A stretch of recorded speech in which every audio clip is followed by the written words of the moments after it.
lifestyle magazine that he's been obsessed with making his balls bigger for decades. It's a passion he thinks grew out of the comic books he read as a child. At this point, his scrotum is bigger than a mango. Oh, come on. 14.5 inches. And he has managed to get them to that size because this is insane. This is from Men's Health magazine, by the way. It used to be a respectable publication. Injecting it with surgical lubricant called Surgilube to actually make it just bigger. He's not sure, but he's learned a few things along the way. He said, I'm astonished at how flexible the testicles are. They just expand and expand. For what reason do you need it?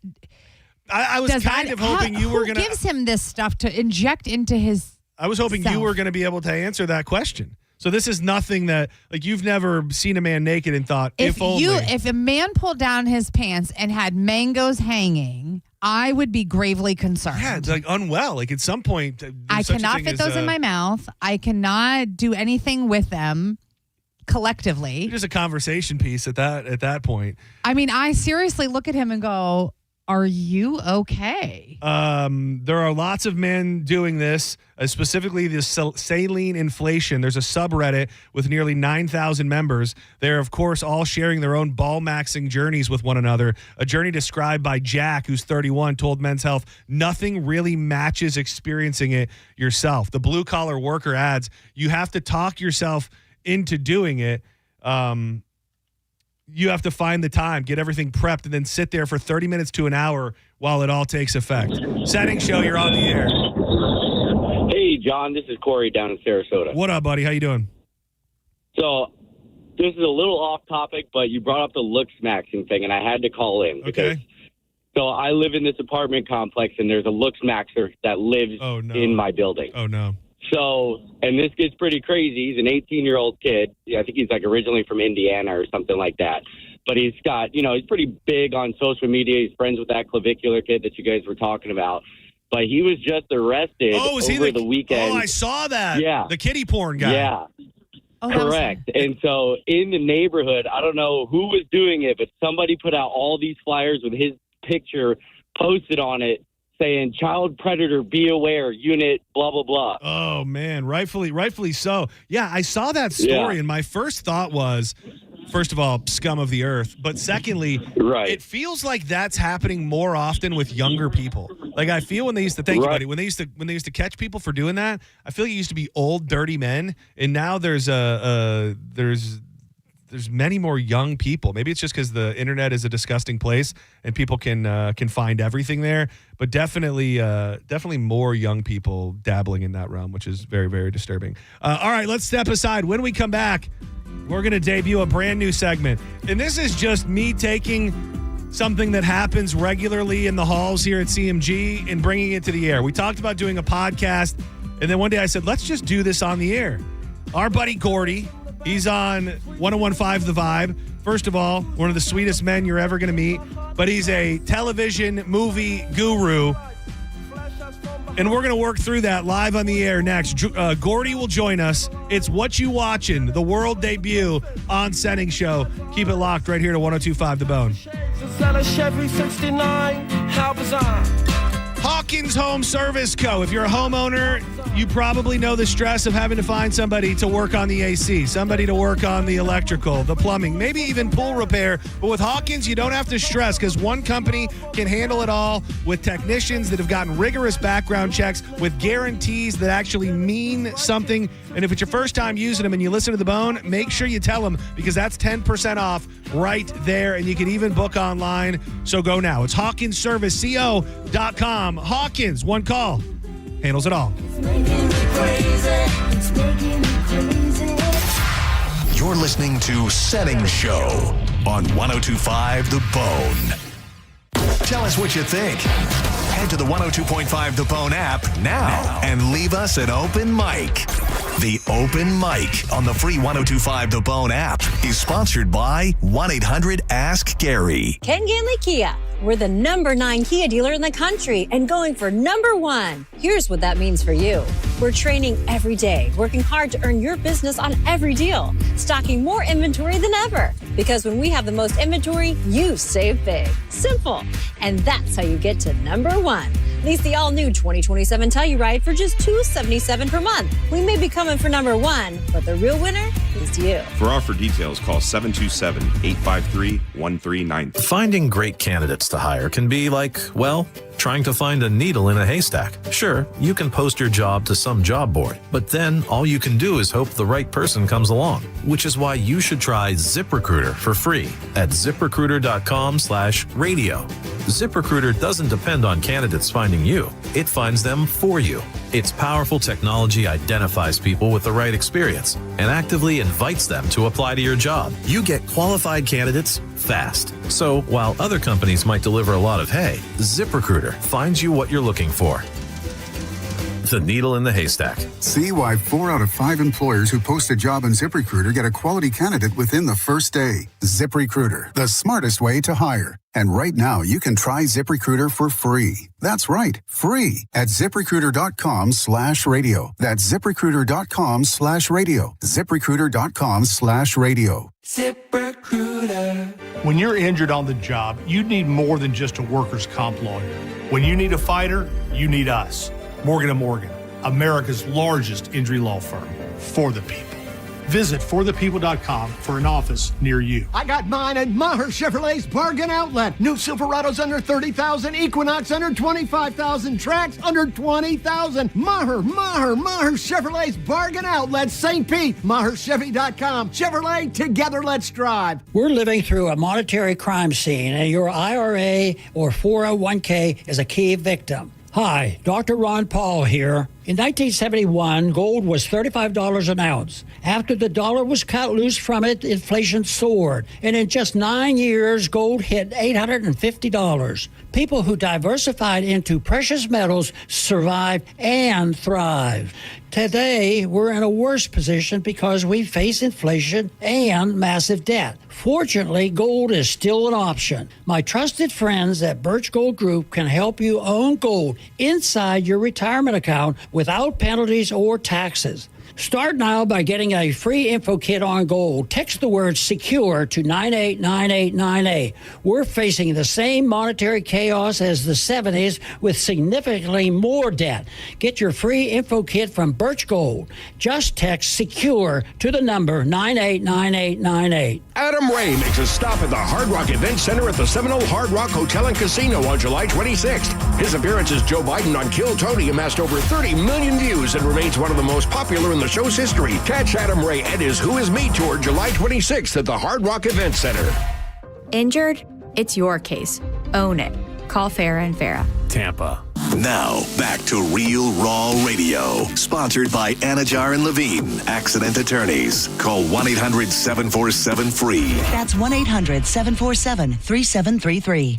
And now, back to Senning Show. With your host, John Senning. What's up, man? Hey, yo, what's going on, yo? I'm sick and tired of 5-0 running up on the block, you know what I'm saying? Yo, Snow, they came around looking for you the other day. Word, bust it.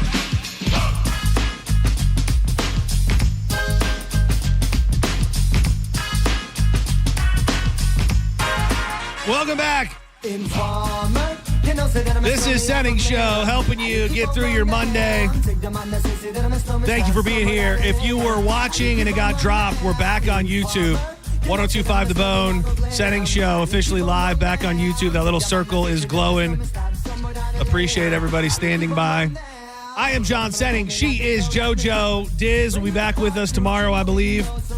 And joining us right now, long overdue, one of my favorite parts of the day is when I'm walking into the studio and I get to stop by and chat with this guy. He's got a big heart. He's an animal lover. And he's always got a show to watch. He's always got the inside scoop of stuff that's coming out next.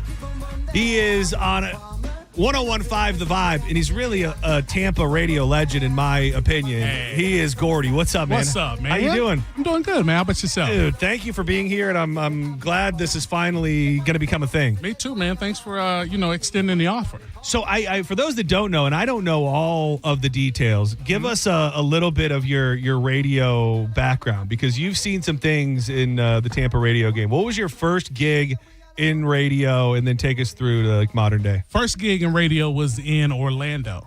I started as an intern at 102 Jams, legendary urban station up in Orlando. Is that CMG now, or was it CMG? No, that's it was CBS, now it's Odyssey. Okay, gotcha. Yeah. So I was up there. We had a group with XL 106 and all those guys.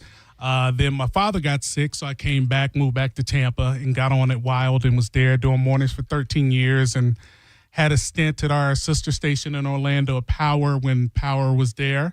And got my own morning show in Montgomery, Alabama. And my brother got sick with cancer, and I had to. Oh man, you were doing mornings in Montgomery, Alabama. Yeah. What was it like living in Alabama? Did you like it? You know what? It was different. It was something that I wasn't expecting. I was just expecting something totally opposite, but everyone there was cool. Like, everyone there was friendly and welcoming, and it was a great experience. Actually. What year was that? You were doing mornings in Montgomery? This was 2021 to like 22, 23. Oh, so that's kind of what you were doing before this. 20 to 23. Okay. Yeah.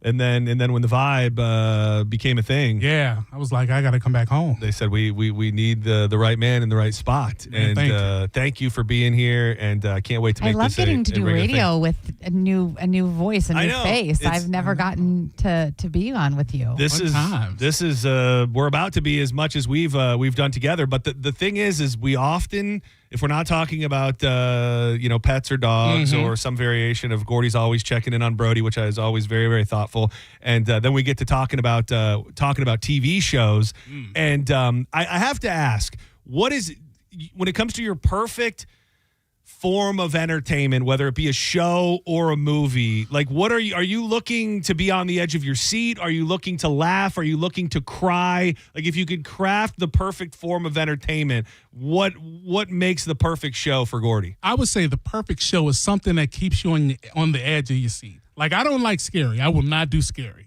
Like, I love scary. I will say that is not a totally foreign thing. I meet a lot of people who do not like horror. My father-in-law, like, we'll be all together trying to pick out a movie, and if there's anything that even like dabbles in the realm of horror, or now what is it? Is it just like the gore part of it? Is it just not wanting to deal with the bad energy of it? I think it just traumatized me as a kid, and it went through adulthood. Like, I will not watch Friday the 13th. I will not watch Nightmare on Elm Street, Candyman, Saws. None of that. I'm kind of getting ahead of it, but this is the show that made me learn about this regarding Gordy, and we finished it over the weekend.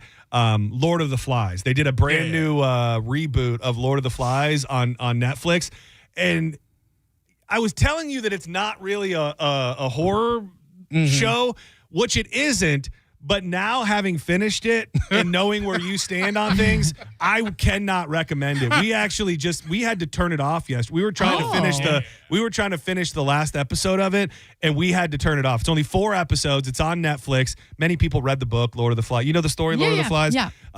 Many people know the story, but something about the way that they told this version of it, and the boil it down to the simplest form is these young kids, probably all under the age of 12, get lost on an island after their plane crashes, and then they start turning against each other, and like one half of the kids like form this brutal gang, and they start lashing out on the other kids, and as the show goes, it's just tough to watch. Like, watching bad things happen to really young kids. Is it it's similar hard to watch. to what was the one with the girls soccer players or whatever? Gordy brought that up to me the other day. Yellow Jackets. Yeah. See, that wasn't that bad for me. Yeah, this is bad. This is bad. And I mean, they literally ate the other people. That is true. And like showed them eating the other people. That's dabbling in the horror realm, Gordy, I will say. I mean, but it's not like that. That Lord, no, it's not like that one. But how did you watch it? No, he just told me. No, but there's not going to trick me. And I will say this. I think you should give it a try. First of all, the girls in Yellow Jackets are a bit older, which I think lends itself to just being different. These are young. I said under 12, like the kids that are at the center of the storyline, you would think are probably like 9, 10, 11. And specifically the end, the last episode, Danielle was mortified. She said, turn it off. And I said, it's fine. Like it's we'll get through it. And probably 2 to 3 minutes later, I said, okay, I can no longer do this. And now I feel like I just want to go back and watch that last episode. You could watch, well, anybody who knows the story, there's a kid who's they call him Piggy. Yeah. And he's like this beloved, sweet kid, but you beloved him. They don't beloved him. And they do really mean things to him. And in the last episode, they do something really bad to him. In the way that they tell this story, like it's so drawn out and it just goes on. And it's it's crazy because stuff like that, I don't know what the situation is, but just anything when it involves children, my concern always goes to how do they explain this to the child in real life? Yeah. So as not to traumatize this child, whether it's a Law and Order SVU and there's some sort of SA that's happening or whatever, like that a murder or your parents like how do you show this child and get their genuine reaction but also make it separate from their real life? And here's my other thing about scary movies too is that these ideas come from somewhere. Right. Like, so that gets implanted in my mind. Like, this came from somewhere. There's a sick son of a gun somewhere that came up with all of this stuff. Literally, if I watch a scary movie, which I haven't done in a while, if I do, I literally will sleep with all the lights on in the house. No lie. No lie. Yeah, there are lines. I just need a fighting chance. Yeah. In case something pops out of a mirror or something. I need to be able to see it. Yeah. I sleep with the lights on more often than I'd like to admit. And a bump in the night is not my favorite thing. I like a little nightlight every now and again. I like a light on in the house. Yes. Like it doesn't even have to be in the room. There is just something about there being a light on in the house that I know about that just brings me a little bit. Because if I hear a creak, I need to find out where it's coming from. Yeah. I just grabbed the plastic bat next to my bed. Yeah, is that what you call it? Yeah. Get up, honey. It is that big. I've heard. You can't even keep it in the nightstand. One thing that I don't know if I think that it's interesting, but you have your pulse on the Taylor Sheridan universe, maybe more than anybody I've ever met, and I think. What Taylor Sheridan has done, I don't even know who the next closest person is. No. That in this period of time, short period of time, has made so many different shows, starting with Yellowstone, the Tulsa Kings, the Landmans, movies tied into it, all of these different things, all these different things. He's going to probably go down as the greatest television writer of all time if you stopped it right now, even. I agree. So the only other person that I could think of immediately is Dick Wolf. Dick Wolf. Oh, yeah, Dick Wolf, which is the guy that does everything. Law and Orders. All the Law and Orders. He does everything like FBI's. Everything on Oxygen. Like every show, the like Philly Homicide, the like all those crazy shows, the murder mystery, like the crime shows. He has a hand in all of Killer Grannies, like all these shows. He does. And I believe he's related to Greg Wolf. I believe he's his uncle. He really is. He really is his uncle. The thing about that is, I would say that is, and there's a lot. But it's not a scripted. Yeah. I mean, all the Law and Orders and all those shows are. So I don't know. But it's like he does quality. like I think Chicago Fire, Chicago PD. All the Chicago's, which are scripted. And I would say with Taylor Sheridan, it's like a quality over quantity because a lot of times you're waiting.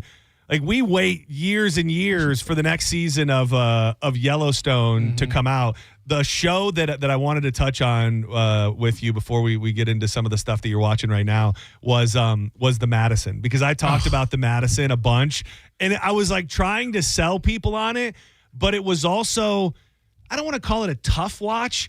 It was one of the most emotional shows that I think I've ever watched, but I would still encourage people to check it out. Yes. The thing that I love about the Madison is it really makes you appreciate life. It does. It really makes you appreciate life and time. To know that even though we have a lot of time, we really don't have a lot of time. And the Madison shows you just how fast time moves and just how much time you have, and take advantage of that time while you have it. And I think Taylor Sheridan probably showed his range a little bit. Yeah. You look at the shows that he's done, and not that they're all the same, but they have a similar vibe and feel to it. And the Madison was definitely a little more heartfelt, a little more artistic. And I heard an interview with him where he said it's like his crowning achievement. He came out and did a big media day with it. He said, I don't come and talk at things like this, but I feel so strongly about this show that I need to do this. Have you seen it? No, but I believe my mom watched it and was like, you've got to. I've never watched a show, and we've established that I'm good for a cry, where you're pretty much like on the verge around every turn. Okay. Like I will watch it. It gets set in motion by something, and you pretty much stay in that same space for the whole show. Okay. But I recommend it. What would be your number one Taylor Sheridan show? Well, I was going to say the Madison is one of those shows too that will reunite a family. Like if you have problems with your brother, your sister, you're not talking to your mom or your dad, you watch the Madison and it's like, I'm sorry. Yeah, you know what I mean? It's one of those shows. It's very, very, it's very touching. What would be your number one? Because I know you like them all. Let me see. Yellowstone, Landman, Mayor of Kingstown, Tulsa King, the 1883s, the 1982s, all of them. I got to go with Mayor Kingstown is one of the greatest shows of the last 10 years, I would say. I would say Mayor Kingstown, Landman second. Okay. Yeah. Both are on my list. Lioness 3. And then soon enough, we'll be able to talk about the Dutton Ranch, which is Beth and Rip's spinoff. Did you watch Yellowstone at all? I did. I did not watch last season. Here's the problem. First of all, too many streaming platforms. I can't keep up with what's on where and when, and then I don't get like when you had your DVR, then you just had the show in there. So then I knew it would like recorded and it would be in my queue. Yeah. Now you don't have that. You have to go. You have to know when it's on. You have to go, and then you'll see, the episodes that you haven't watched or whatever. Mm-hmm. But there's so many different platforms. They took a long hiatus coming back. They always do from Yellowstone. Yeah. So then I forgot about it because it wasn't popping up for me to see. That's my one gripe against him. It takes a while. It takes a minute for him to come back. I mean, I get it. It really does. But then again, he's got 3-4 cooking at a given time. You should focus on one at a time. We have and I will say I probably haven't given it enough of a shot. And I was with my dad over the weekend, and he's always busting my balls because he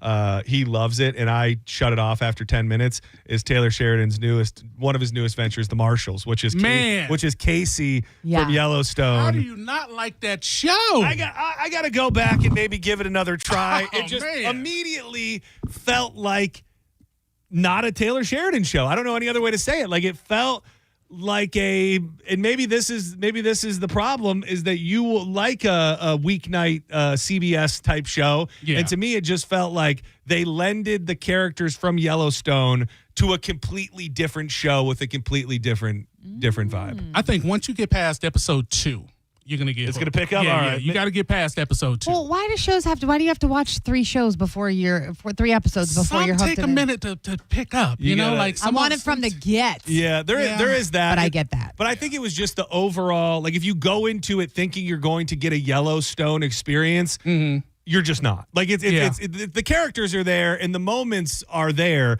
but it's just different setup. Has it kind of become almost like a CSI or a Law and Order, where almost every episode is kind of a different story, where like he's in the Marshals and they're doing like a different crime or have a different task like every episode? Yeah. There's some that carry over, but for the most part they're new. But also with the Dutton Ranch, there's going to be a crossover.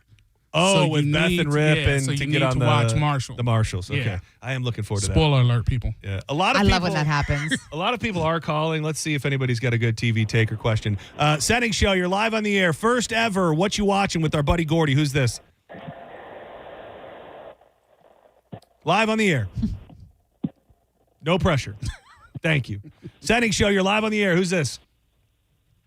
Hey, John. It's also John. How you doing? What's up, buddy? How are you? Doing great. Thank you. I appreciate that. All right, John. Senning Show, you're live on the air. Who's this? Hey, how are you, Brian? We're doing pretty good, Brian. What's on your mind, bud? Well, just by the time I was able to get through, you guys were talking about scary movies and what you can and cannot watch. Yeah. I can do all the gory stuff. That's no problem. But when you get into, like, the paranormal movies, like, I don't know if you've seen The Exorcism of Emily Rose. That is some twisted-ass stuff. Yeah, that is...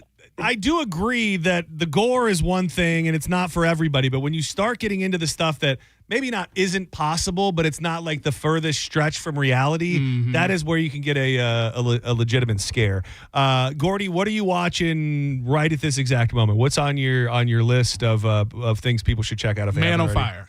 Man, I'm so bummed. My plan was to watch an episode of that before today, and I didn't get a chance to, mostly because of Lord of the Flies, and we ended up watching the roast of Kevin Hart last night. Yeah. That was a movie, right? Yes, it was a movie with Denzel. Right. Is it a like? Do you have to have seen the movie to get the show? No, you don't have to see the movie to get the show. The show is fantastic, and it ends at a point where it leads into part 2 or second season. How many episodes on this one? 10. Oh, damn! There is a bit. So what's like the little teaser? The premise is the same. He's former military, got put into a situation where he's helping out a family, and I don't want to give too much. And something happens to the family, and so he goes into man on fire mode. Action, shooting, chasing, running, hot on the trail of bad guys type stuff. Everything action you can think of. I mean, shooting and kicking and slashing and everything, hanging, everything you could think of. Do we know this actor? Because he looks awfully cute. What is that? Yaha Abdul Mateen II? Is that the guy? He was in. He was in something else. He's like He looks like a badass. He really. He was in that ambulance movie with Jake Gyllenhaal. Oh, Jake Gyllenhaal. Yeah. Maybe that's what you recognize him from. Side note, just because I've been thinking about this. Have you seen the second season of Beef, or did you see the first season? No, I haven't even seen the first season of Beef. I heard you talking about it. Yeah, I just find it interesting because it feels like the first season, which had Ali Wong and I can't think of his name. He's the guy, Glenn from The Walking Dead, felt like took everybody by storm and everybody was watching it and was super interested. This second season came out and nobody's talking about it. It's already off the top 10. Because how long was it in between? It's been years. It is a completely different story. But I mean, even if it a year, it's been years. It has been. It probably. That was like a COVID show. Yeah. Which is probably why it took off so well because people were home. Whoa, is this like a rat beef? No. The first one started like the first scene out of the gate of the first season was Ali Wong and Glenn from The Walking Dead. I'm sorry, I don't know his real name. They get into like a dispute over a parking spot, and then it just pretty much all hell breaks loose from there. And the whole season just stems from these two people hating each other, and it gets completely out of control. And it's I think similar idea with this one where it's just two people for some reason or another that start hating each other, and it goes completely sideways. What else is on the list? You have to. I don't know if you've seen this, but there's a show called Malice. Oh, you turned me on to it. Did you see it? You turned me on to it. Okay, you watched it. Yes. What do you think? I would definitely recommend it. Josh? I didn't see it. Maybe that's what my mom watched. David Duchovny. Yes. Is the. I love David. You know how I know it's a good. Show. Because, and this is just me, I'm not proud of this thing about me, and Lord of the Flies was the same way. I don't do a lot of shows that are like English or where everybody has I love them. Everybody has an accent, and I loved Malice so much that it took me almost to the end where I realized David Duchovny was the only person in the show who did not have an accent. That's good. That's a good acting show then. Malice was really, really good, and I love a good psycho. I love a good bad guy, and Malice. This dude was out of his mind though. Yeah, he was on another level, and it's what was he, like a Manny? He was kind of he was a tutor, an in-home tutor. He was an in-home tutor. Joe, when I say this dude was just out there psycho wise. I'm in. Yeah, I'm it in. is really, really good. As it goes on, it gets crazy. Like you got to suspend a little bit of disbelief because it just gets completely wild. Okay. But definitely. I also have a very, not a low bar, but when I don't like something, I just shut it off. So when I finish something, like it's almost a gold star because if I make it to the end of a movie or a show, like it's at a certain level already just because it was able to keep my interest. Another one that you turned me on to, I don't know if it's on your list or not, a movie that also leans into the good psycho element is Apex. Yep. Which was new. It was on my list. That's new on Netflix as well. That is a movie though. Yeah, that's a movie with Charlize Theron. Oh, I love her. I have a hard time with movies because I'm usually so tired. But I can watch an episode, But like a movie, I have to pay attention. I have to, you know what I mean? So movies are hard for me. Shows are better. And the guy, what's his name? Taron Egerton, Yeah, or he whatever. was in the King's. What was those? Those English thrillers. Yeah, the King's Gambit. Kingsman. Oh yeah, the Kingsman. Yeah, it was called. He's the Kingsman. main character in that. I thought of him because right along those same lines, I love a good psychopath, and in the Apex, he is unhinged Very psychopath. much so. But in the beginning, like me personally, like when he put the boombox down and said, "What he." I'd have clocked him. Oh yeah, that's on the verge. I gotta say, Gordy, that's on the verge of a horror film. Yeah, I mean he is a scary bad guy, and I mean it's probably a little more thriller, but it walks the line a little bit. Yeah, later on there's a part where there's like it gets a little whorish there for a second. All right, all these people calling. Let's see if what's the name of that movie? Apex. Okay. Senning Show. You're live on the air. Who's this? I gotta add him on my list. Hey, this is Paul. Hey, Paul. What's up, buddy? Oh, hey, John. Hey, so couple of things here. So have you seen Obliterated on Netflix? Obliterated on Netflix. I have not. Hold on. I'm looking it up as we speak. Unfortunately, just one season, but it was good. Is it scary?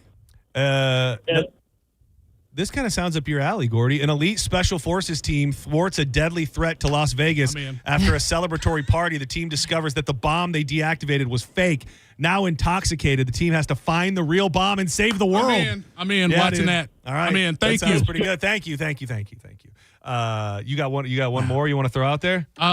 Kin. There's a show called Kin, Kin. Oh.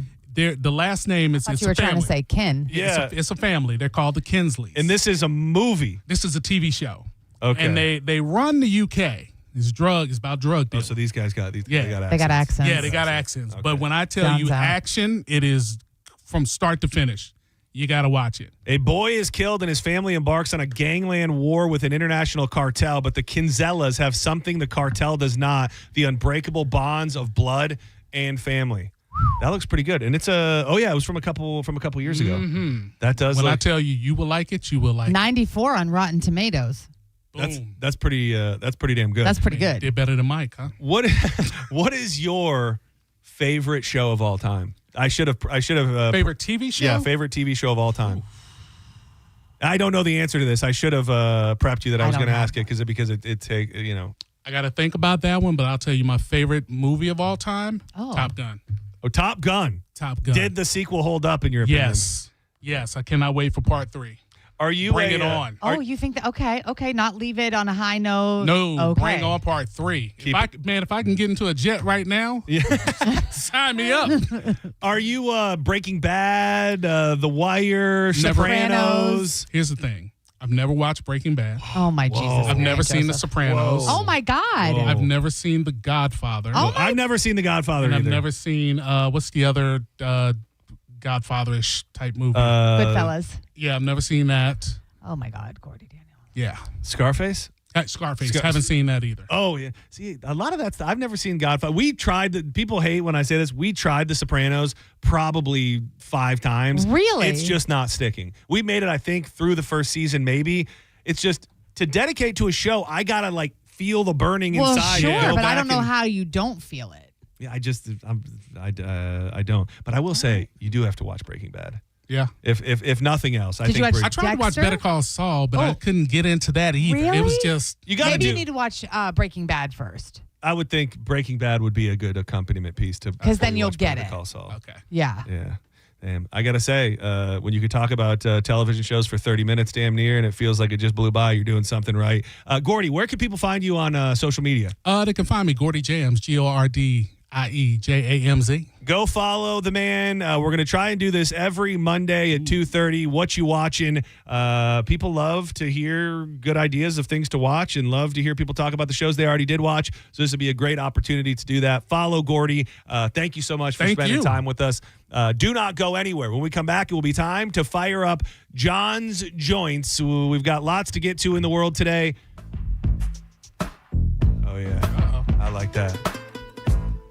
Maria. There was a huge teen takeover. This seems to be a thing that's happening more and more often, and the police did not play. It is startling how many kids were arrested after trying to take over a local park in Tampa. I'll give you the details on that.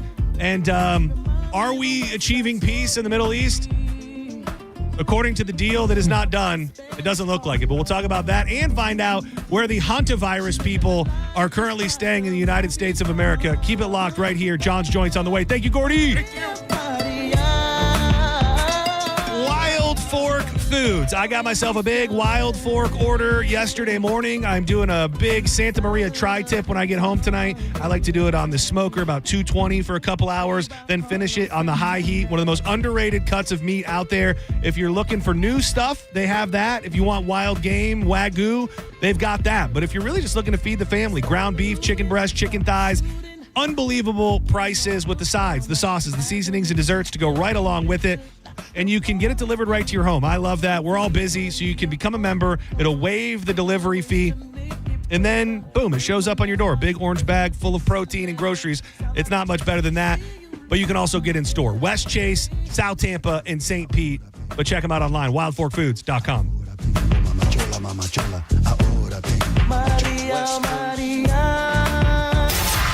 You're listening to Senning Show on 102.5 The Bone. You can win a cabin on Calta Cruise 20. Visit Stingray Chevrolet and scan the QR code on the Calta Cruise display to enter. While you're there, find the vehicle that's right for you from their selection of new and used cars. Calta Cruise 20. Brought to you by Stingray Chevrolet, Tampa Bay's big store on I-4 exit 22, Plant City. For more info, go to theboneonline.com. Car accident? Take back control of your life. Call Anajar and Levine, accident attorneys at 1-800-747-FREE. This is Mav, spokes-eagle for Veteran Air, the home services company proud to serve you. Some people ask me, hey Mav, how do you stay so cool even though an eagle's body temperature is a toasty 106? The answer, my friend, is Veteran Air. Veterans expert techs keep the nest nice and cool, and my ducts, that's duct, not duck, fresh and clean. Whether you need an AC tune-up, repair, or unit replaced, we're here to serve you fast. So be cool. Learn more at veteranair.com. Veteran Air.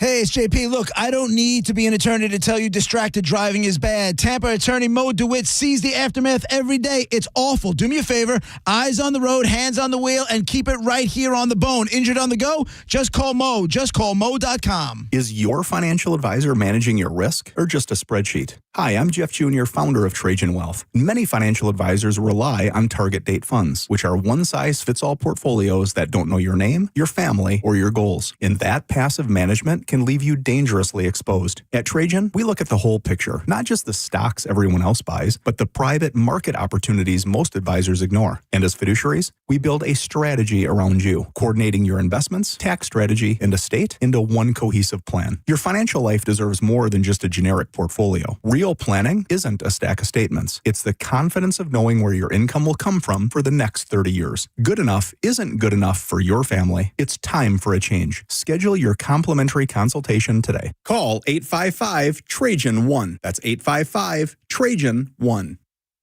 Advisory services through Trajan Wealth, LLC, an SEC registered investment advisor. Private equity investments require accreditation. Other services through Trajan Estate and Trajan Tax. Additional disclosures at TrajanWealth.com. For decades, Camtech School of Construction has been the leader, preparing thousands of people to further their career as a licensed contractor. Check out the Camtech Seminar, Wednesday, 7 p.m. at Tampa Renaissance, Jim Walter Boulevard. Get licensed, get legal, get CamtechSchool.com. At Brandon Honda, get 0 down, 0 security deposit, 0 first payment, 0 do it signing. Hi, I'm Sam Robbie. Get a brand new Pilot for just $329 per month. New passports are just $389 per month. Or get a new HRV for an incredible $169 per month. And for a limited time, get a $2,000 bonus voucher. Plus, get a real nationwide lifetime warranty, unlimited time, unlimited miles. Get all the facts at BrandonHonda.com. Call 813-279-1222 for more information. This hour of Senning Show sponsored by Trajan Wealth. Retirement planning built on trust. 102.5 The Bone. Real Raw Radio. WHPT, Sarasota, Tampa, St. Pete. Live from the WeatherTight Windows studio. And now, back to Senning Show. It's time for John's Joint with your host, John Senning.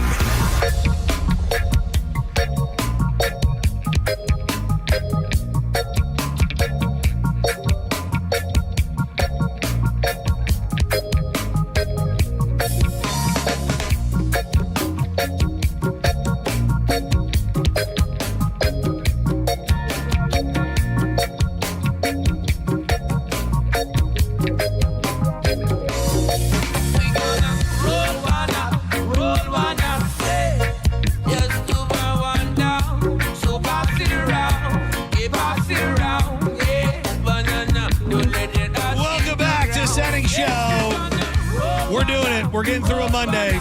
Congratulations. I am John Senning. And this is John's Joints, the portion of the program every afternoon at 3 o'clock where we light up the news of the day. We got some nuggets of life and much, much more we like to pepper in. But I cannot do it alone. She is JoJo. You could do it alone, but I'm glad you don't want to. I'm not gonna. And the way we've done it since, I wish we had a birth date for the Joints. It wouldn't be the hardest thing to go back and find. But he allowed it to be birthed from his manly loins many years ago. He is Drew R. Garabo. Did we start it before or after it was just the two of us? Oh, it was well before it was the two of us. So then that's before 2019. Yeah, before 2019. And we bring this up occasionally because remember, it was just food and weed news was all that it was. Yeah. And at some point, they were like, well, why don't you throw some real news stories in there as well? And look at it. Something's working because 7, 8, maybe possibly 8 years ago in John's Joints, still very much alive to this very day. Hell yeah. Being brought to you by marijuanadoctor.com. What a match made in heaven. If you have been thinking about getting your medical marijuana card, or maybe you just think, I'm stressed, I've got pains, I've got aches, I just want to feel better, definitely look into it and go with marijuanadoctor.com. 40 locations throughout the state. Very easy to find one near you. You'll book online and use the code BONE30 for $30 off the initial certification. Not going to find savings like that anywhere else. You'll meet with the doctor and the staff that day, and you'll be certified by the time that you leave. That means you go to the dispensary, stock up on your flower, your pre-roll, your vape cartridges, your edibles, your tinctures, your ointments, whatever it is, but you got to be certified. Go now, marijuanadoctor.com. Use code BONE30 for big time savings. I saw, Drew, you were at the Just Call Mo Bowl-a-thon over the weekend. Good times. Guilty as charged, John. You get to reconnect with some of your Orlando radio brethren. Yeah, it was really cool, man. I got to see my old co-host Daniel. I brought my friend Dan Stone, who's been with Real Radio or had been with Real Radio since '96. Their program director, Jack Bradshaw, who's now on the Jim Colbert Show. Like, it was like a reunion. And who you've been trying to get in contact with, Sabrina. Oh, yeah? How's she doing? How was the read on the room? Good. I gave her very unique greeting. I was like, hang in there. You'll show those effers, blah, blah, blah. Everything that everybody says to you when you get fired from radio. And she seemed to really appreciate that. She was on a show for the Teenage Witch. I'm familiar. Yeah. No, not that Sabrina. Almost, was it 17, 18 years? I think she was on that show. Well, yeah, because she was on with Buckethead, I think, when he had that time slot. So, yeah. I mean, she predated the News Junkie and then got the axe. And the radio gods just came through one day and said, you're out of here. Bye-bye. Did Daniel have any of his boiled peanuts there? And that would have been a great opportunity for me to show up and bring the smoke after challenging him to a boiled peanut off and not hearing back from him. I didn't know if he appreciated my challenge. He did appreciate the challenge, and he said he wanted to wait until it was like aside from Mo's bowling event. So I think a Just Call Mo event of a boiled nut off between you, my two favorite co-hosts of all time, God, I want to go to Daniel and John, who was my Daniel after my Daniel was my Daniel. Yeah, I saw somebody out and about on Friday night, and they said to me, I feel like you were really leaning into the boiled peanut talk, and it was a part of your thing. And he goes, you haven't mentioned boiled peanuts in a long time. And I don't know if they're like a summer food to me. I don't know what it is, but he was right that I've been lacking on my boiled peanut making and a nut off. That sounds. And I mean, honestly, there could be something for. I mean, I don't want to play too much on the words, but maybe something for like Testicular Cancer Foundation or something. I would love that. Obviously, yeah. So I think there's an opportunity for not just the two of us. We could get a bunch of people involved. You got to pay your way into a little. You guys can inject your scrotum with some.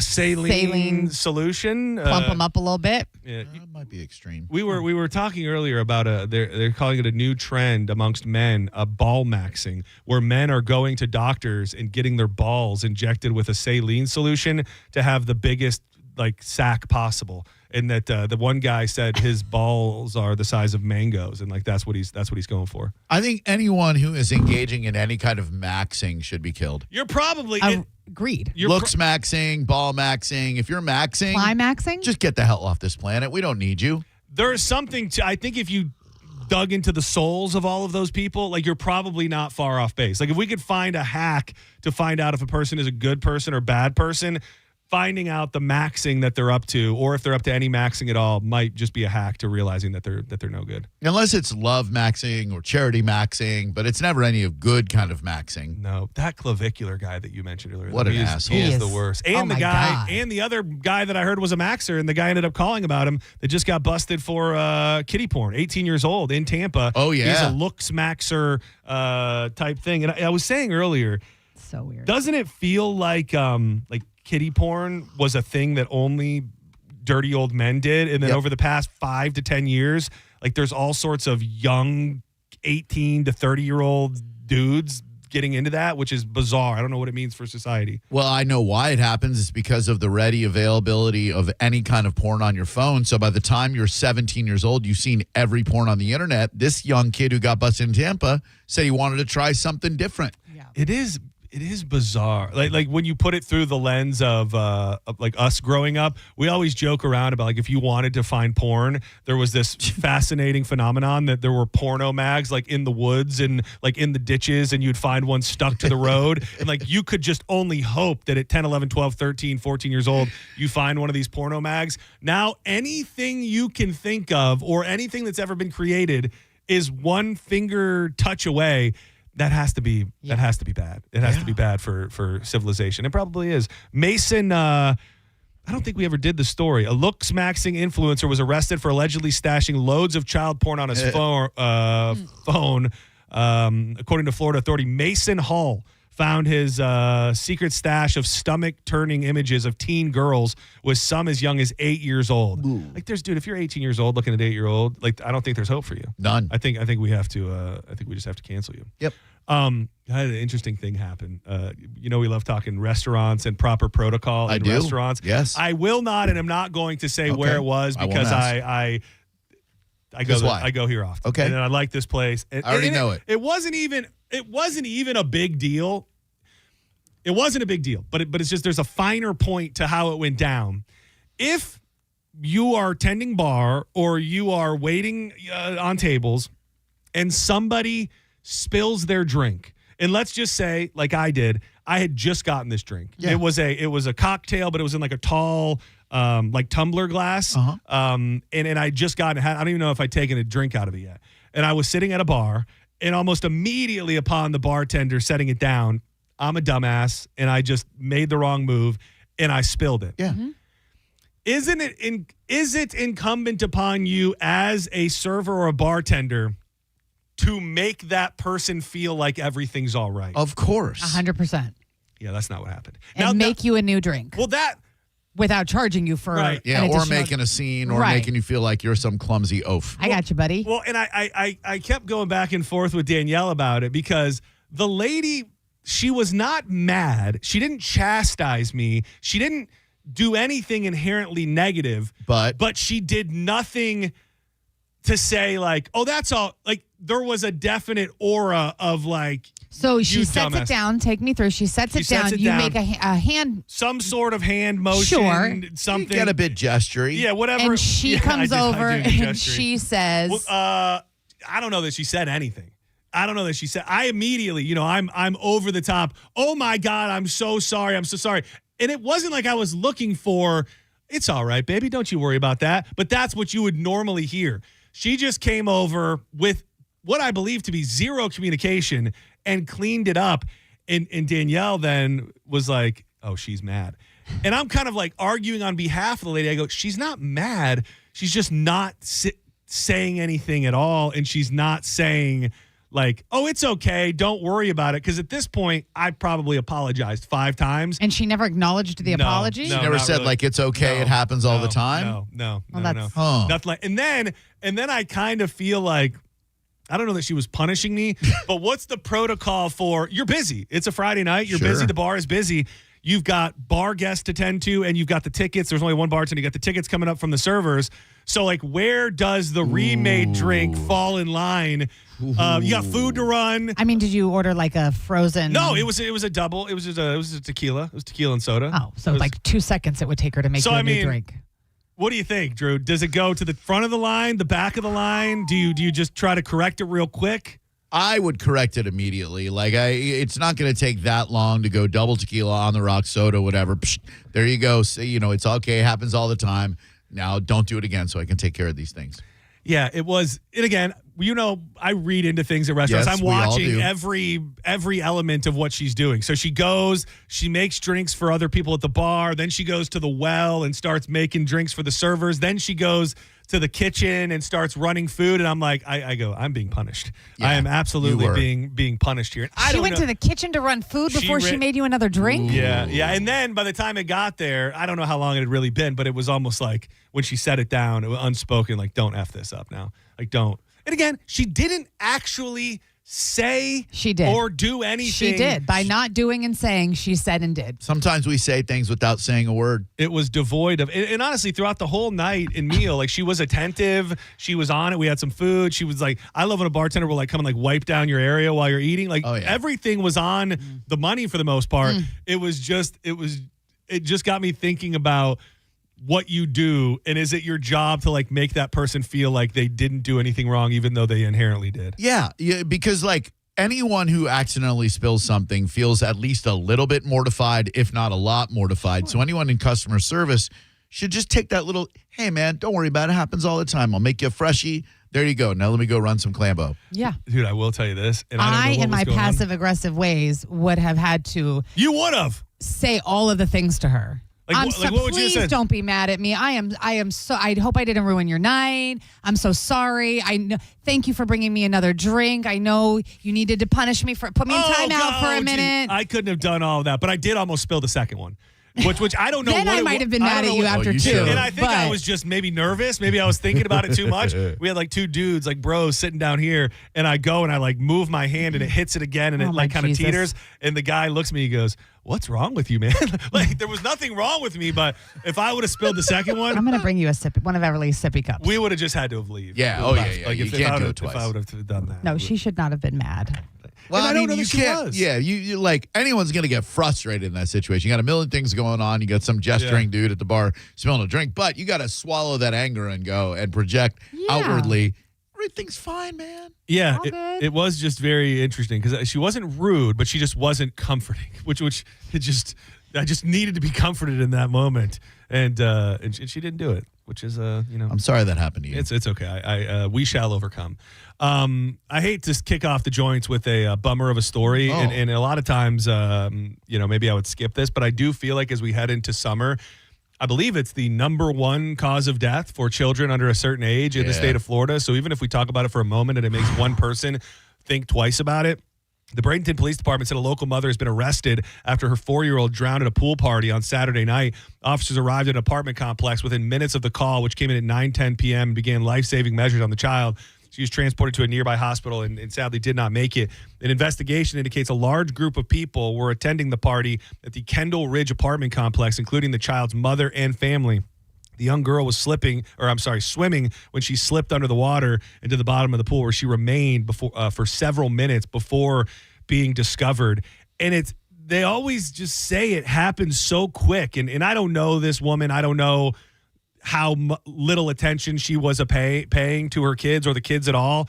But I think it can happen to somebody who most of the time you would think is a good parent.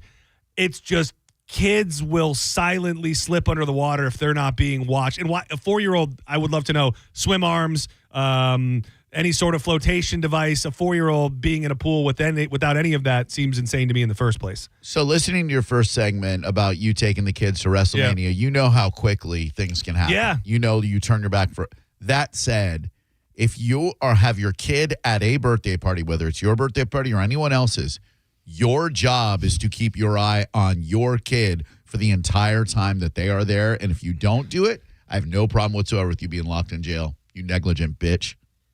Same. I just wonder, I wonder what constitutes the negligent part. Like this story right here, like we've seen a bunch of them, and for her to be arrested, I would imagine maybe alcohol involved. Oh, wait, sorry. There's a child neglect causing great bodily harm.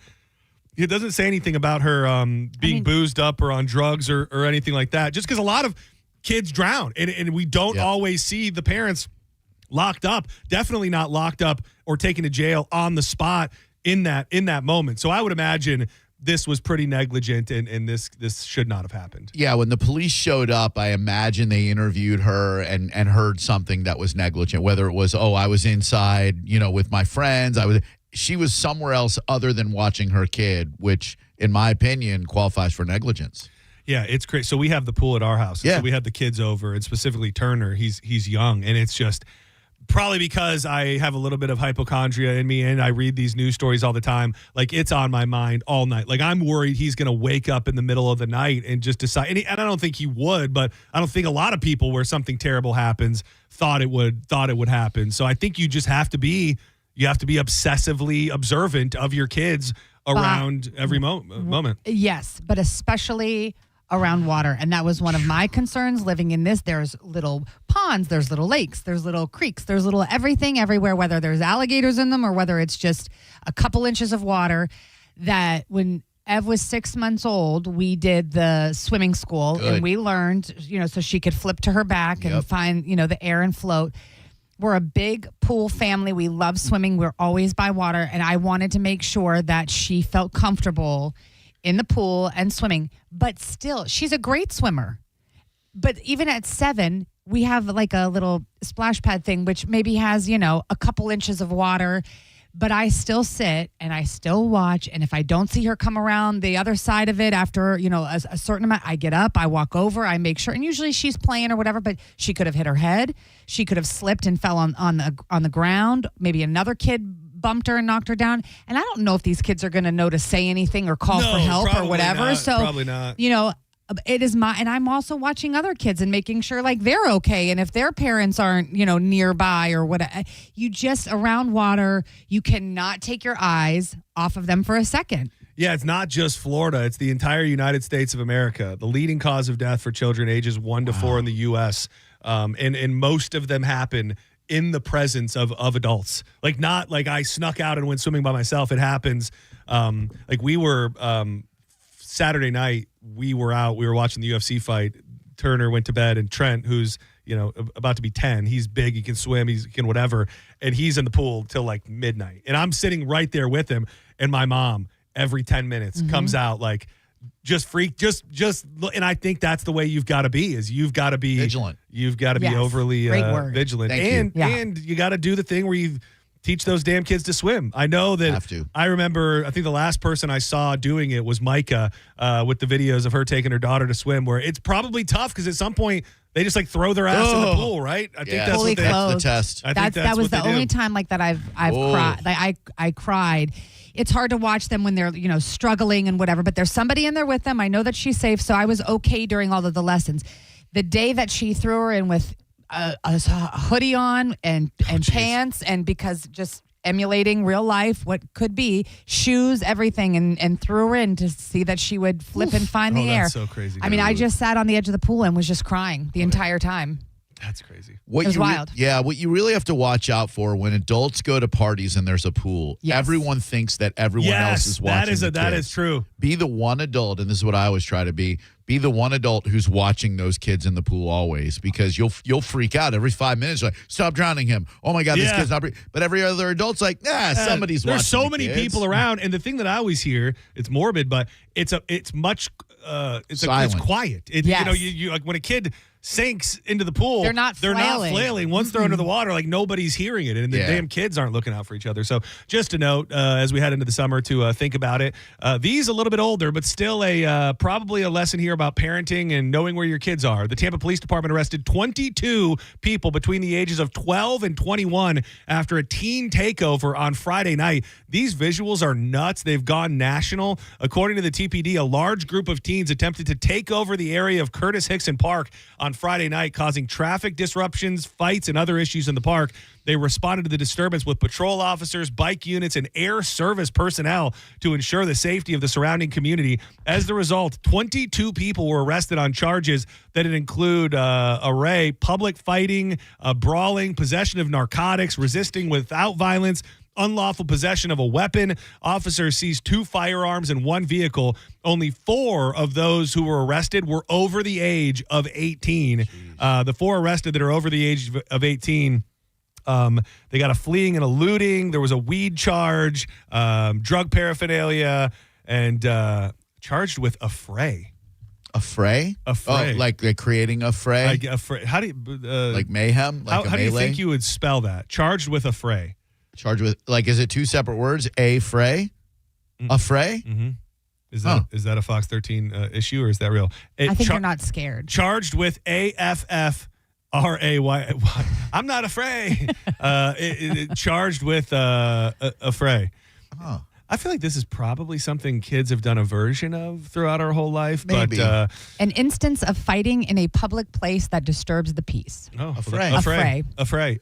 Police chief, parents need to know where their children are and who they are with. Unfortunately, the poor decisions made by these 22 individuals last night could have lasting consequences on their life. The Tampa Police Department remains committed to being one of the safest major cities in the nation, and we will continue taking strong enforcement action against anyone who threatens the peace and safety of our community. So just know where your kids are, I would say. Yeah, I felt bad when looking at all these kids who were arrested. I thought, man, look at all these academic scholarships to Ivy League schools that they've ruined by getting caught up in this.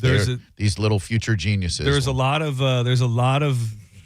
promise in this group. Well, not anymore, John. Say. Well, academic dreams derailed. Be careful; it can ruin your day if you go afraid. That's what they always used to teach me. Is war returning? It surely kind of feels like it right now. President Donald Trump said Monday that the ceasefire with Iran is on life support and unbelievably weak after the two sides exchanged fire this weekend, with the president labeling Iran's peace proposal as garbage. The United States and Iran have been at an impasse after Tehran earlier Monday dismissed Washington's own offer as one-sided and accused Trump of making unreasonable, excessive demands. With the price of oil rising Monday, the Brent crude international benchmark ticking up to $104 a barrel as noon. It is a tense backdrop for Trump's state visit this week to China, which is a major consumer of energy out of the Gulf.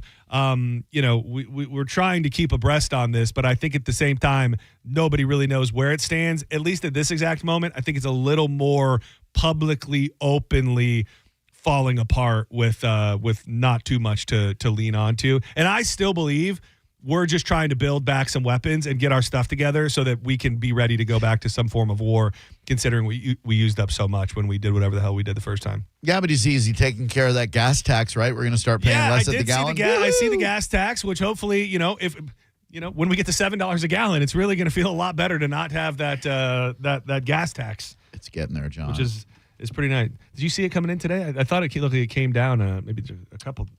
Yeah, I didn't despite all the driving I didn't have to fill up today. Yeah, good. Well, that'll hold you over for a minute. I fill up every chance I get. I will say, though, you do get filled up. Yeah. No. We're talking about something else. You get filled up every chance you get. Yes. This is different. Oh, I'm sorry. Yeah. Yeah, I got to say, though, people bag on Trump. During Biden, my gas tank only held $30 worth of gas, and now under Trump, it holds $60 worth of gas. So suck it, Joe. Have you seen the people saying that something's going on with the gas? There's a whole subsect of social media where they think the gas is not only more expensive than it's ever been, but it doesn't get you as far. I think that. Yeah, it's a real. I mean, it's not like an isolated thing. There are people who think that this is because I drive so much, and it would take me like a quarter of a tank in a day, right? So my there and my back was like a quarter of a tank. So I would fill up so much. Now I'm filling up twice as much. I feel like it's not lasting me as long. There's some. I don't know what you could do though, because if you can't, I don't think you can just water gas down. Like if you just cut it with water, I don't think that would work. So I don't even know the scientific. But that's so funny. I don't know if it's a real thing or if it's just in my head. But I swear to God that I feel like my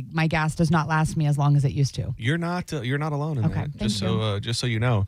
Your parents ever record what gas mileage they're getting? Oh, Dude, no. my dad had a mileage book. Every tank he would fill up.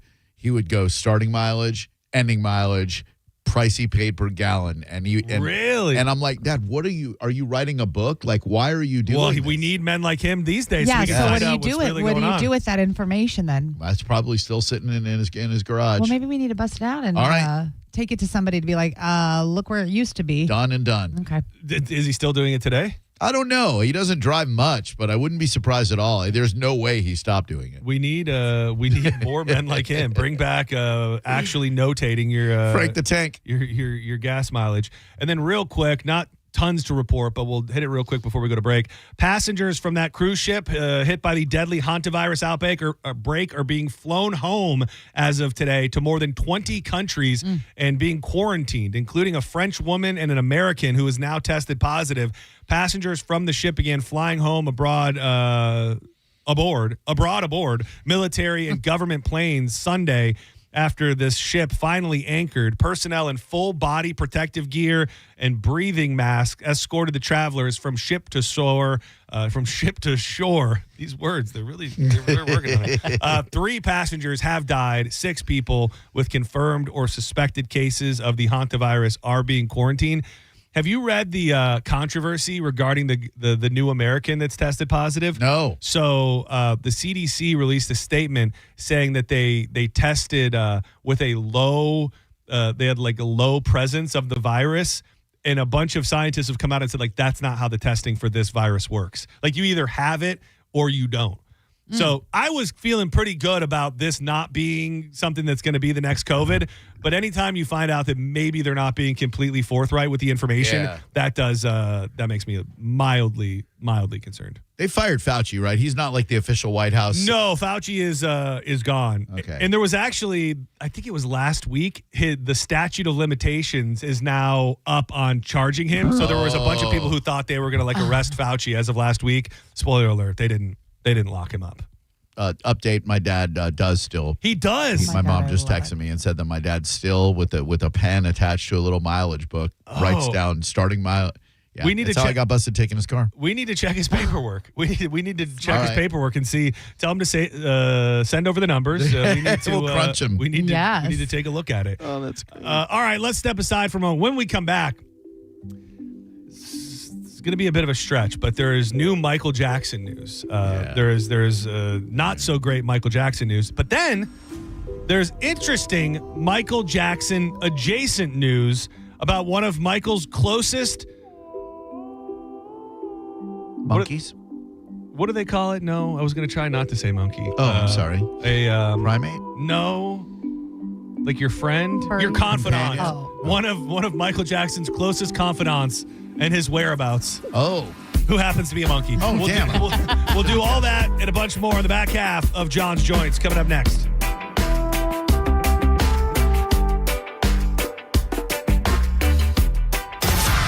You're listening to Senning Show on 102.5 The Bone. Stream Real Raw Radio live. Anytime on the free 102.5 The Bone app. Now, a Bone traffic update from the Farah and Farah Personal Injury Attorneys Traffic Center. At last check in Pinellas, a crash US 19 South at 55th Avenue, one right lane closed presently. McMullen Booth, meanwhile, a crash at around Union Street. In Hillsborough, Fowler Avenue crash westbound around Bruceby Downs, left lane blockage. 275 north near Dale Mabry has a disabled truck in the left lane blocked. Many of you are taking the shoulder to get around it if you're in that lane. Dr. King eastbound has a crash in the right lane blocked around I-75. This is Eric with traffic. I'm John Morgan of Morgan & Morgan. If you've been injured in a car accident, call America's largest injury law firm. For over 35 years, my mission has been to deliver more for our clients, to deliver more for you. Injured? Visit forthepeople.com for an office near you. This is Mav, spokes-eagle for Veterinaire, the home services company proud to serve you. Ray in Bradenton asks, I've got friends who've used Veterinaire for AC, plumbing, and drains work. A brother who used you for electric, and I had a home generator installed. What can't you do? Well, Ray, we're trained and licensed experts, so we can tackle all your home services needs. But I can't blow a bubble with bubble gum. It's just, I'm an eagle and I don't have lips. Learn more at veterinaire.com. Add value and security to your property today by contacting Fence Outlet. Now offering customers 0% financing for 12 months on any Fence product. Go to fenceoutlet.com today for more details. Terms of financing apply. License number C-10252 and C-10803. I want you to take a moment and think of one thing that you really wanted to do recently, but you didn't because your foot, leg, or back pain got in the way. Hi, it's Dan from the Good Feet store. Well, you're not alone. We hear it all the time. Folks fed up with living with the pain that's been keeping them from doing what they love, looking to us for a solution. That's why we're here, to help you get back out there. Good Feet arch supports from the Good Feet store are designed to alleviate, even eliminate, foot, knee, hip, and back pain. Plus, provide improved balance, more comfort, and, well, a better life. Let us show you how we can help turn your pain into possibilities with a free fitting at the Good Feet store. You'll be personally fit by an arch support specialist, and you'll walk around, see how they feel. Then you decide if they're right for you before you buy. With over 200 stores, there's likely one just a hop, skip, and a you-know-what from you. Find yours at goodfeet.com. Stop by any of our 5 locations throughout Tampa, St. Petersburg, and Sarasota today, or visit us at goodfeet.com. EVs and hybrids are taking over again, and Ken Ganley Kia has more than any Kia dealer in Tampa, with over 150 in stock. That means more options and savings for you. Lease a 2026 Kia EV9 starting at $269 per month, or get up to $5,000 off a 2026 Sportage Hybrid EX. Drive with confidence, backed by Kia's 10-year, 100,000-mile limited battery warranty. Ken Ganley Kia, NewportRichie.com, where the savings are electric. For offer details, call 727-853-1393.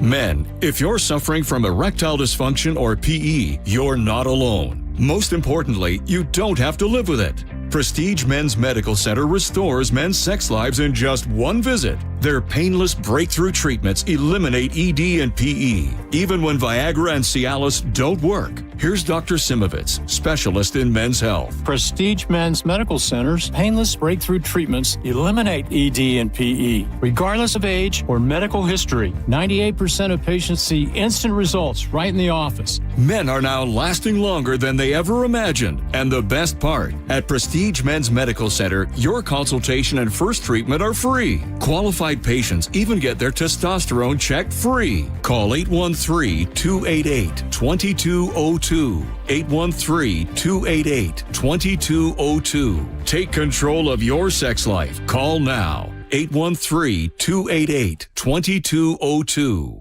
Hey, John, why so glum? I just got let go. The company's downsizing. This is the 3rd time in the last 2 years.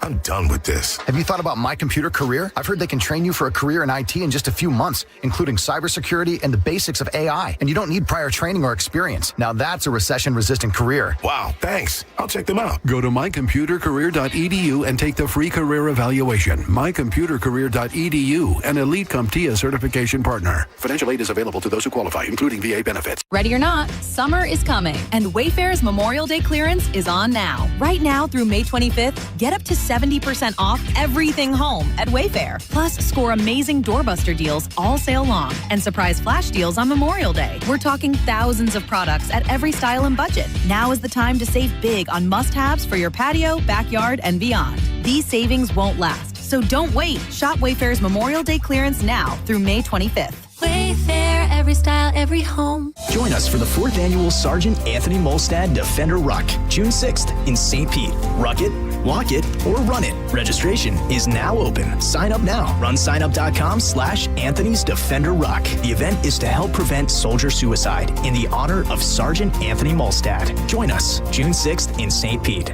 At Farah & Farah, our power comes from lawyers who believe in your case. Tampa. Now, a weather update from the Sun Toyota Weather Center. Sun, Toyota.com. I'm Fox 13 Chief Meteorologist Paul Delgado. Any inland storms ending tonight. Mild night. We'll see lows in the mid-70s. Weak little front goes by tomorrow.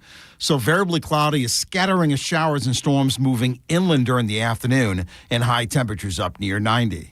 Now, back to Real Raw Radio. Sponsored by Anajar and Levine, accident attorneys. Call 1-800-747-FREE. That's 1-800-747-3733. Now, back to Senning Show. With your host, John Senning.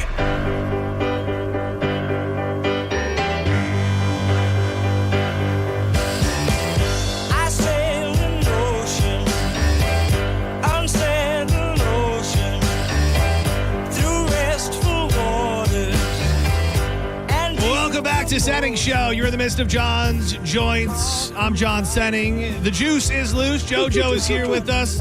And Drew Garabo Live is headed your way in about 20 minutes. Your next chance at $1,000 comes up at 5 o'clock. I forgot I wanted to play this for you, and this just made me... if I can't find it in 2 seconds, I'm going to give up. But okay. I was listening to some Beach Boys over the weekend. Love it. And I found it started playing this like special edition of Pet Sounds, and they had a version where they had the whole album with nothing but the vocals, and it was so damn good, and it just made me think, and it made me think that maybe people don't appreciate how good the Beach Boys could sing in their day. Oh man, they could harmonize like crazy, dude. I agree. They couldn't. No. I was looking for it, and I. Were you just saying that? No. Trying to vibe with my bro. That noise was for me not being able to find what I was looking for, not disagreeing with you. Isolated vocals, I hear you, Pet Bono. Sounds. Yeah, it was like a name of it. It was like Pet Sounds, the Brian Wilson tapes or something. We'll dig into it tomorrow. Who is this playing right now? This is Beach Boys as well. This? Yeah. What's the song? I like it. This is Sail On Sailor. Sail on. Oh, yeah. And this had a that's somebody that you don't really associate with the Beach Boys singing on it. Al Jardine? No. Oh. It is this was like my dad's go-to Beach Boys song he used to always play. Great. And it was on the Howland album.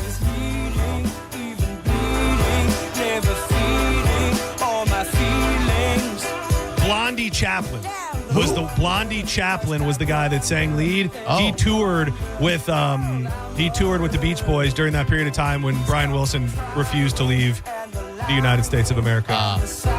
Speaking of audio, I caught a little bit of the morning show today. And there was a big debate about whether or not Kevin Hart had ever appeared on the morning show. And I kept remembering something from this station's past or from just the past in general. And then during the commercial break, I said to you, Drew, I said, you interviewed Kevin Hart, right? And nope. you said, sure didn't. Kevin, is someone a fan of yours if they won't buy a ticket to your show, but they are looking for a free one? It's a fan, but it's a cheap fan. Yeah, that's right. Oh, Come so on, this Danielle. was that was Morning X, I guess. It's a fan, but it's a cheap fan. I love him, but I'm not going to pay to go see him, but I love him so much. I mean, she's a big fan. if you had to guess the year, what do you think it would be? 2011. Wow. That was a damn fine guess. That was your voice? 2011. It sure was, JoJo. This is me on the radio, my natural radio voice. It is crazy how I feel like the tone of your voice has changed like throughout. It has matured. But I mean, he was a grown man there. Barely. Like you were probably 40. Yeah, so you were like the same age that. Oh God, so you what are am I- now. You're the same age then as I am now. Whoa, yeah, I was 42. Yeah, so I'm a couple years behind you. older. So I Whoa. that makes me wonder what my voice is going to sound like. Well, your voice has already achieved perfection. I don't know about that. My voice, I think, has taken a long time to settle down into what would one consider a normal radio voice. It used to be, hey, everybody, come on, go, I'm getting it in your face. I mean, I don't think it sounded quite like that, but it was different. When it came up, I was like, oh my gosh, that's you. And even I think even the in your face era, I think had a different tone to it. You're ever evolving. Well, thanks. Now I'm just me. I think I've used the muscle so much that it's just like, oh, hey, everybody, Kevin Hart online. What do you think about that, Seth? We hit it a little bit earlier, so I wasn't really planning on doing too much. Have you caught clips of the roast of Kevin Hart? Did you have any thoughts on anything? Anything catch you by offense or not offense? I'm on the outside looking in here. I don't care for roasts. I don't find them very funny. The only thing I saw was Shane Gillis making some terrible jokes about this lady's husband. Dead husband. Repeatedly. And then he kept saying, oh, I called her. I had to call her and tell her about. Yeah. Yeah, that was Yeah. This felt like, I don't know what it was like when they used to do what was it called back in the day? It was like the Friars Club. Like those, from what I understand, were brutal. Yeah. And then I think the Comedy Central era had some moments that were like that. But this feels like somebody somewhere said, we want this to be as brutal and ruthless, and we're going to let anything possibly go, from race to dead family members to Pete Davidson's dad to multiple Charlie Kirk jokes, which that just shows you. I mean, they at one point just straight up called Lizzo a fat bitch. Yeah. And I was like, oh my, she's sitting right and there. I would say this. She was laughing her ass off. She was a really good sport. Yeah, she was laughing her ass off. And I think the dynamic of the stage was just interesting because you have the guys from the Rogan-verse, the Hinchcliffes, the Gillises, and then you've got definitely liberal-leaning people who probably hate those folks with all of their being, like the Chelsea Handlers, going at it. It wasn't jokes. Like when Shane Gillis got into talking about the Epstein parties and calling her a Zionist and all of this, like that wasn't a joke. And when she got up there and started talking about them gargling Trump's balls or Rogan's, like I don't think that was a joke either. So. No. It was it was worth something. Tom Brady still looks good though. Yeah, and I think that's Tom Brady roast was, I think, the reason why they're going full board. For sure. And Cat Williams, I think Cat Williams still hates Kevin Hart. Oh, absolutely. And there was a joke. I don't know if you heard he comes out and they have this big beef and then they hug it out. And then at the end, Kevin Hart says, well, I don't, a lot of people say I can't act, but if you wanted to see real good acting, when I said I forgive Cat Williams and I shook his hand, that's about as good as my acting gets. So I don't know if they really hate each other or not, but it's still surprising to me that somebody like a Netflix, who is at the top of the corporate ladder in so many ways, will dabble in that. I mean, I'm not offended. I understand it has a place, but it's surprising that place is on Netflix. They did, I heard, censor a joke about Melania Trump. Oh, really? Yeah, it was like something about she opened her leg for Trump once or something like that. Like there was like allegedly one joke that they censored out. Oh, that's interesting. I mean, The Rock even dropping the R word repeatedly. Come on, Dwayne. I mean, what are you doing? He was loose. He was loose, and that went on quite a bit. So Drew Garabo did interview Kevin Hart and The Rock. And The Rock. Not at the same time, though. Hey, Rock, what are you doing with wrestling? Your daddy played football.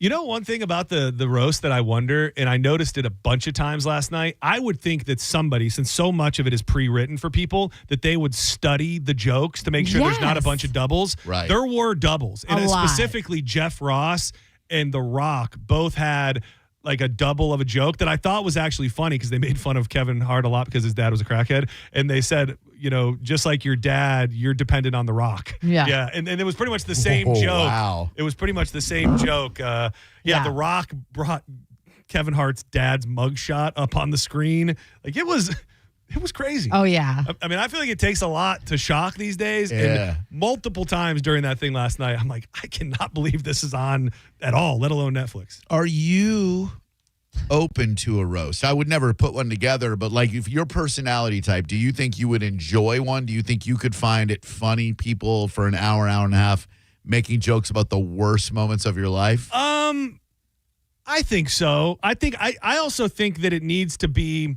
like I asked the question earlier, is Kevin Hart roast worthy? Like to me, when you roast somebody, like they need to be beyond reproach. Like they need to be somebody that's so beloved and so like Tom Brady makes sense. The greatest of all time at what he does, it's not up for debate, really. Sure. So I just think unless you are like the best at what you do, undeniably, then it can just feel kind of weird. And Johnny B texted us, and there was one annoying thing that I kept seeing from Kevin Hart was like, he had a mic. Which I was going to ask, did they ever allow that? Yeah. Before? Like during, because I've never seen. So like during some of the, sets, he was saying stuff into the mic, and he would do like the over the top laughing reaction, which is obviously a coping mechanism, but it reminded me of, I don't think you've seen it, Drew, or maybe you have, when Dave Chappelle was in The Nutty Professor and Eddie Murphy starts roasting him. Yes. And he just starts doing this over the top, reaction. Yes. And it gave me vibes of that. Yeah, he was a bit much. I did not see The Nutty Professor. I forgot it until right now. Who was trashing Chappelle? Somebody was trashing Chappelle because I know that Shane Gillis got up there and was like, real interesting move, trashing Dave Chappelle. I'm pretty sure he's definitely going to forget that. I think it was the guy that supposedly was Kevin Hart's best friend and writer. Oh, yeah. Yeah, Liam, this dude just straight up out of nowhere started going ham on Dave Chappelle. You see him in a lot of his videos. He's always with him, like at the gym and stuff. Niam. But he just started going in on him about how he's stealing money from Netflix and interesting, very interesting. Bit of just a short, quick update about a bear attack story that I covered last week. I think on Friday. You see that guy was from Florida? I did. 33-year-old Catholic deacon in the Glacier National Park.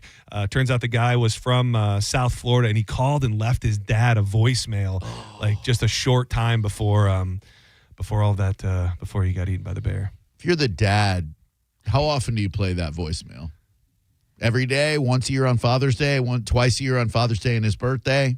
That's the first thing I thought of is like, how often does that voicemail get played? That's tough. Probably every day, multiple times a day for a while. And then I think as you come to terms with it. I think it's kind of like you have a similar situation. Like, how many times will you watch the video of Emily's first night in the tank, considering very she, similar. Much like that guy, was just dead hours later? Yeah. Like, how often do you think you'd fire up the video of Emily swimming in her tank before? It's good for perspective. Yeah. Remind Everly that everything ends. You guys are I'm sorry. Sorry. He left a voicemail before he got eaten by it wasn't like during. So, Dad, I just want to let you know I love you so. It was before. He did say it was wild out there. That's what he told his dad. He said it's wild out here. That was the quote. Montana, right? Yeah. Been there, Glacier National And Park. I think it was what they said since the 80s. Yeah, since the in the 80s, since anybody's been attacked by a bear there.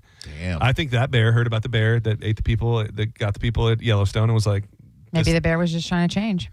Bears do change. Not in a good way. He's like, I've been says. pretty chill my whole life. It's time for a change. I'm ready to taste human flesh. I'm gonna hold off on the bad Michael Jackson accuser thing. Aww. Well, just because I wanted to play this audio because I don't know if either of you have heard it. And when it started getting shared a few weeks ago, it was being framed as like one of the funniest sketches on a sketch comedy show ever. And the Michael film is very popular. So Fox 13 did a piece about Bubbles and how Bubbles is still at the Center for Great Apes in Wauchula.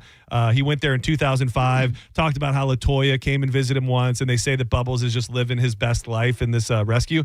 Did either of you see or have you seen clips of the John Mulaney sketch where he was supposedly a reporter getting an exclusive interview with Bubbles? No. Dude, it is very, very funny. And so Bubbles in this in the video, he's got like, people that can't talk, or sometimes with animals they'll have like a little like keypad where they can like hit a word and it'll say something. Yeah. So he's got like 5 different like screens in front of him, all these different buttons where he can press stuff to respond to the man that's interviewing him. Yeah. And I don't know if it's as funny as I think it is, but I'll cut you off a piece. This is Bubbles being interviewed. Bubbles, thank you for sitting down with me. My pleasure.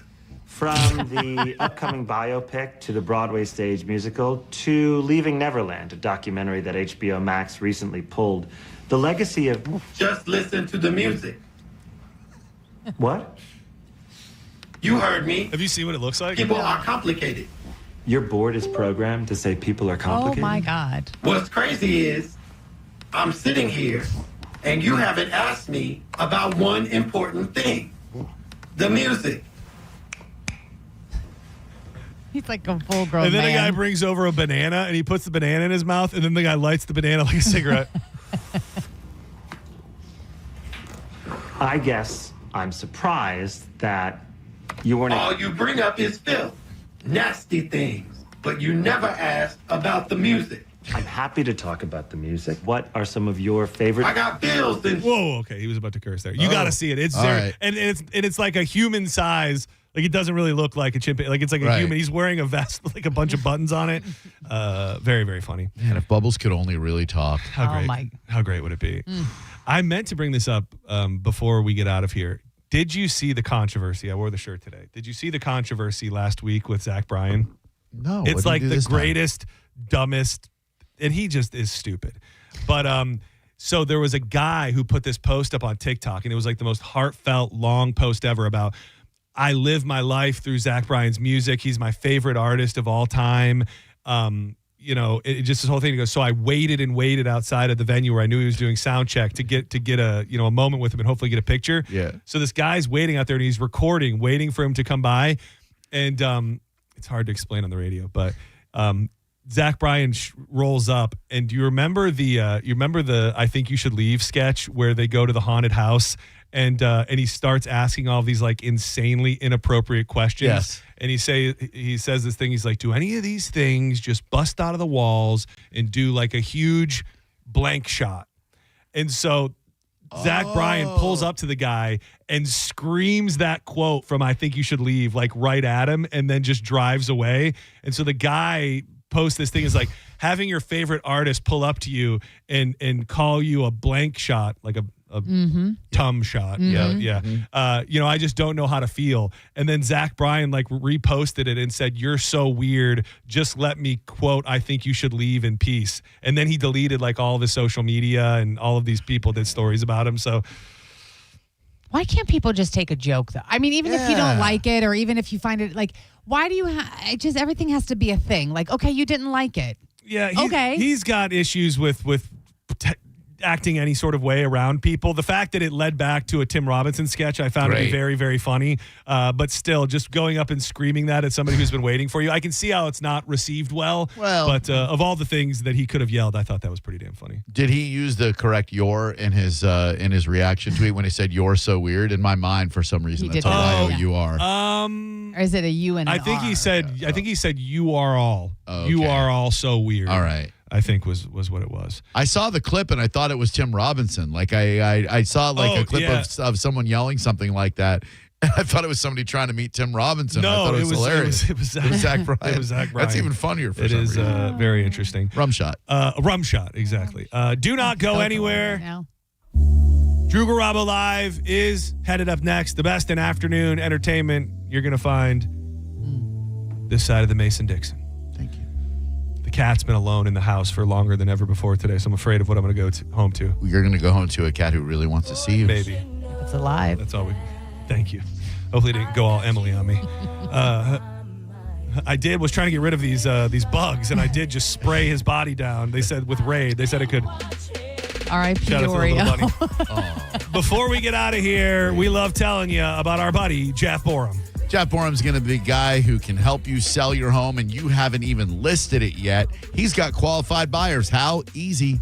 He's Jeff Borum. You are right about that. And, Jeff and his team, they strive to make the process, anything you're going through in real estate, as smooth as possible. And they really want to take out the stress. A lot of people move for different reasons. Maybe you've been divorced. You got to sell a house, buy 2 new homes. Maybe you got a new job across town that's got you moving in a short window of time.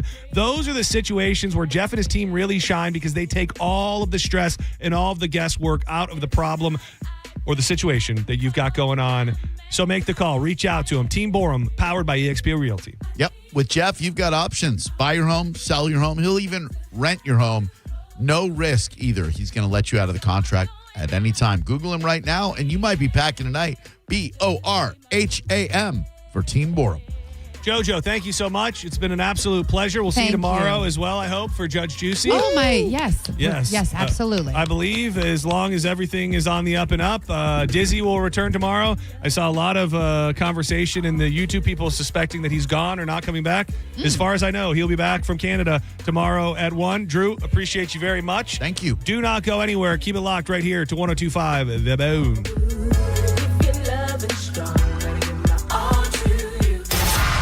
You're listening to Senning Show on 102.5 The Bone.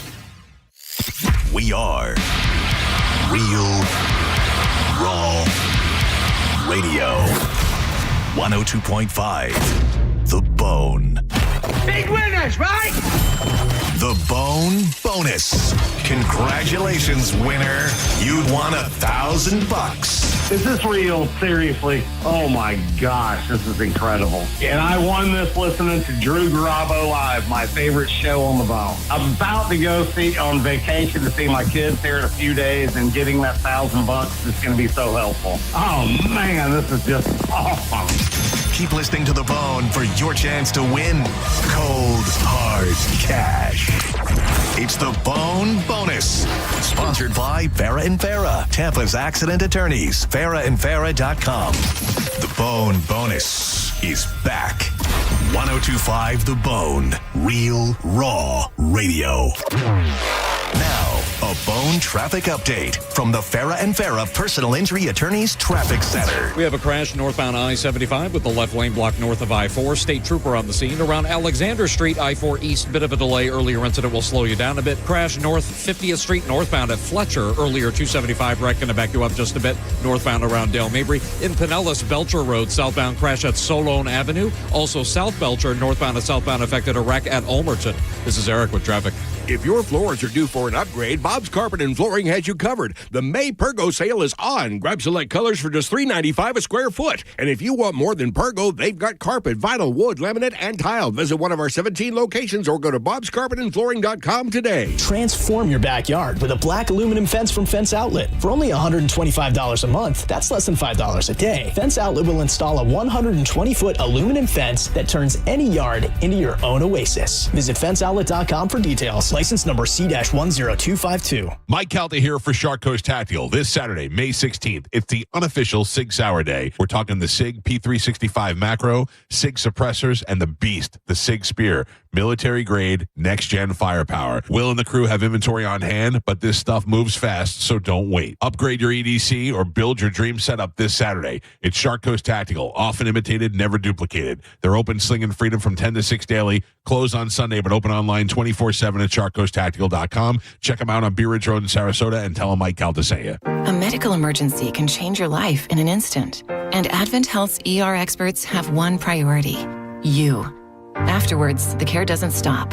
What comes next matters just as much. The choices, the milestones, the living. Because here, second chances are just the beginning. Florida's leader in heart and stroke care. TheERexperts.com. The Honda Hybrid System is the most advanced system on the market. And right now, we're offering the best deals we've ever had. Hi, I'm Sam Robbie. Get the award-winning CR-V Hybrid for just $279 per month. Get the brand-new Accord Hybrid for just $199 per month. Or get the all-new, just-released 2026 Civic Hybrid for just $199 per month. Plus, get a real nationwide lifetime warranty, unlimited time, unlimited miles. Get all the facts at